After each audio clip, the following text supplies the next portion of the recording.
My name is Camilla Larocca and I'm a speaker at the TÜV AUSTRIA Technology Days 2024. The main goal of my PhD project is to investigate whether it's possible to obtain information about the integrity of bird equipment, specifically detecting corrosion in underground pipelines and pressure vessels under operational conditions through acoustic emission monitoring.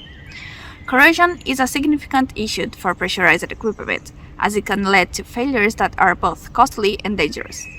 By characterizing it using acoustic emission, we expect it to detect early signs of corrosion and provide valuable insights into its progression. Given the project's data-driven approach, a fundamental cornerstone is building a reliable dataset. As a way to create a series of signals that degrade gradually, a small scale of a bird pipeline in corrosive environment will be studied. My name is Camilla and I'm living the future at the University of Bologna and TÜV AUSTRIA Group.